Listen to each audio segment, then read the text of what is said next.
안녕하세요. 저는 주식회사 드론학교의 오상은 대표이고요.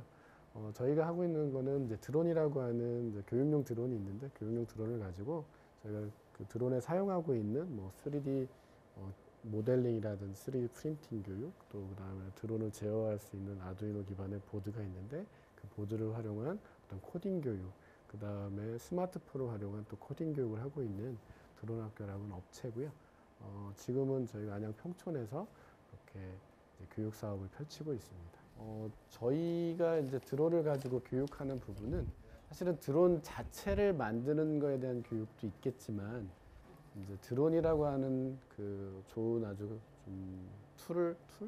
아니면 좋은 도구를 가지고 드론에 쓰여 있는 기술들 내지는 그와 관련된 연관된 기술들을 좀 배울 수 있는 좀 부분들이 있고요.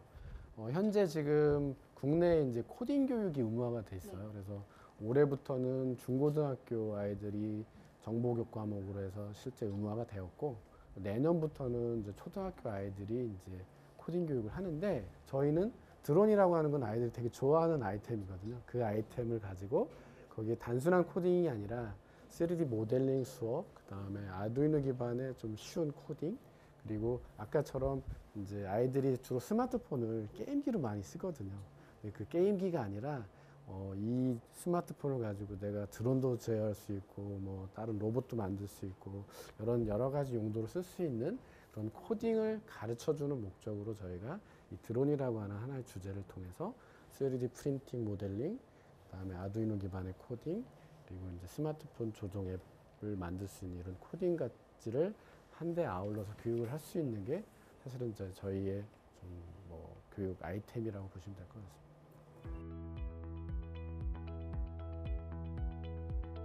저희 지금 회사에도 많은 문의가 와요. 실제로 네이버에 이제 저희가 어떻게 회사 정보를 좀 등록을 해놨더니 주로 이제 조종을 하느냐, 뭐 거기 조종 가르쳐 주느냐라고 한 지난 몇 개월 동안 하루에도 두세 건 이상씩 전화가 왔는데, 저희는 그쪽이 아니거든요. 그래서 제가 바라보는 관점에서 드론을 조종 자격증을 딴다? 사실은 뭐 모르겠어요. 저는 좀 긍정적인 방향은 아닌 것 같아요. 왜냐하면 얼마 전에 이제 지지난주에 평창 올림픽 때 인텔에서 그 2018대의 드론을 띄워서 오륜기를 만들고 하는 퍼포먼스를 했잖아요. 그게 사실은 조종사가 들어갈 수 있는 여지가 하나도 없어요. 그게 소프트웨어적으로 다 진행이 되는 거거든요. 어떤 스케줄에 의해서 얘가 움직임을 만들어주고 하는 거고, 관리하는 한 사람 정도가 필요한 부분이고, 물론 운영을 하기 위해서 드론을 관리하거나 하는 뭐 많은 사람들은 있지만 그 쇼를 진행하는 사람은 사실은 한 사람이거든요. 그렇다면 사실은 조종 자격증은 아주 유명무실해지는 거죠. 사실은 뭐 조격 자격증을 뭐 학원을 만들어서 운영하시는 분들도 많이 있지만, 효용성 면에서 본다면 사실은 좀 저는 그렇게 썩 좋다라고 볼 수는 없는 것 같아요. 오히려 그 드론 학과라든지 그런 뭐 드론 기술을 가르쳐 주는 학원들이 좀 생겨서 정말 드론 산업을 좀 부양하거나 좀 발전시킬 수 있는 이런 밑받침을 만들어 줄 수 있는 부분들이 오히려 저는 더 긍정적이지 않을까 하는 생각을 좀 하게 됩니다.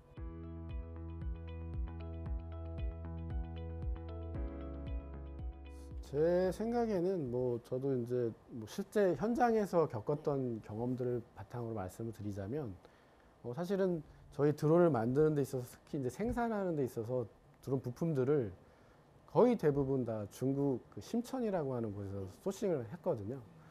하다못해 이제 배터리 같은 것도 국내가 사실은 리튬 폴리머라든지 2차 전지는 세계 넘버원이에요, 기술력으로는. 그렇지만 뭐 LG나 삼성이라든지 또 뭐 코캄이라든지 이런 회사에서는 거들떠도 안 봐요. 예, 왜냐하면 돈이 안 되거든. 그들의 입장에선, 그 업체들의 입장에서 돈이 안 되는 거예요. 그러다 보니까 중국에서 만들어지는 다양한 뭐 아주 저렴한 용도의 그런 폴리머 배터리들이 이제 수입이 될 수밖에 없는. 그러다 보니까 지금은 리튬 폴리머 같은 경우도 수입하기가 좀 까다로워요.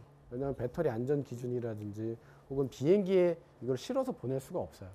예, 얘는 별도의 수화물로서는 보낼 수가 있지만 뭐 핸드캐리라든지 이런 걸 할 수가 없거든요. 그런 것들 하나부터도 일단은 좀 우리가 드론 산업을 발전시키는 데 있어서 좀 부족한 부분이 있고, 그래서 그런 부분들도 만약에 정말 드론을 산업적으로나 우리나라 국가적으로 좀 발전시키고자 한다면 그쪽 분야에 많은 기업들이 뛰어들 수 있는 여건이나 이런 것들이 만들어지지 않는다 그러면 사실은 그런 하드웨어 쪽을 좀 대규모의 자금을 투자해서 하기가 많은 중소업체들이 사실 힘들거든요.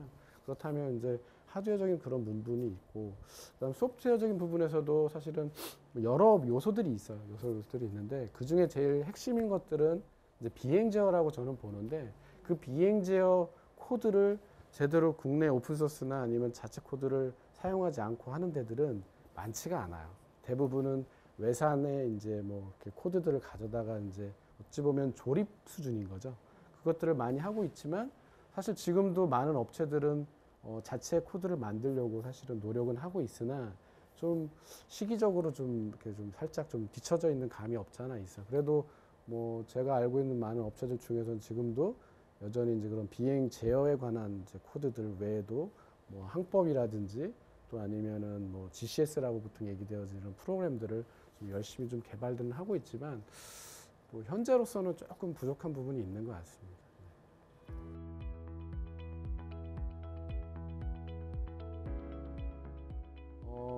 제가 보는 관점에서는 지금 그 촬영용 드론의 경우에는 이미 중국의 DJI가 이 시장을 전 세계적으로 70% 이상을 선점을 해서 장악을 하고 있기 때문에 그들의 시장을 사실은 뚫고 들어가기가 사실 되게 어려운 부분인 것 같아요. 그래서 그 발전을 시킨다면 사실은 취미용으로 해서 이렇게 자연스럽게 산업용으로 넘어가면 제일 좋겠지만, 제 생각에는 오히려 그 취미용도 취미용이겠지만 좀 오히려 이런 교육 쪽에 좀 하나의 좀 시장 기회가 있을 것 같고, 그리고 또 하나가 있다면 이번에 이제 인텔에서 평창 올림픽에서 이제 2,000대가 넘는 드론을 띄웠던 이런 엔터테인먼트 쪽에 이제 조금 하나의 좀 시장 가능성이 있다라고 좀 판단이 되고요.